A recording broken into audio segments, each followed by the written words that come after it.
pages. It is only through the use of this book that psychiatrists can diagnose, drug, and bill for services. In fact, the psychiatric industry currently uses the DSM to collect over $72 billion in private and government insurance money.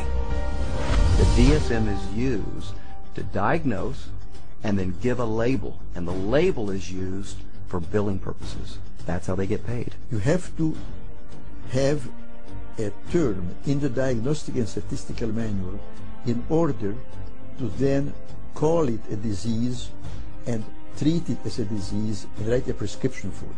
And so because they can vote it in, they can create, and then the drug industry can just take over and market their drugs for those new disorders. And those drugs were welcomed by psychiatry leaders because it made us real doctors. Of course, first the public had to believe that there was something wrong with them, and that that thing wrong was biochemical, and that that could then be treated by a drug which was supposed to cure all. And so it was relatively easy, I think, to say, well, look, let's start looking at mental illness as fundamentally a matter of chemical imbalance in the brain. Chemical imbalance is a term that's used as a marketing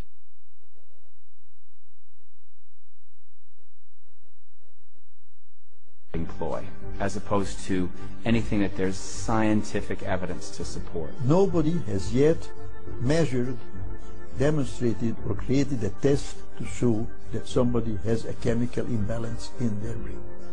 Period. How do you market a drug that restores the chemical balance or corrects a chemical imbalance? How can you do that in good conscience if you don't even know what one is? The whole myth of the chemical imbalance was created to sell drugs. And while psychiatrists and drug companies have used this myth to make billions moving vast quantities of psychotropic drugs into the bodies of unsuspecting consumers, the public has paid the ultimate price. An estimated half of all Americans who commit suicide are on psychotropic drugs. Annually, psychotropic drugs are estimated to kill more than 2.5 times more people than are killed by homicide. And who is entrusted with protecting the public against these dangerous psychotropic drugs?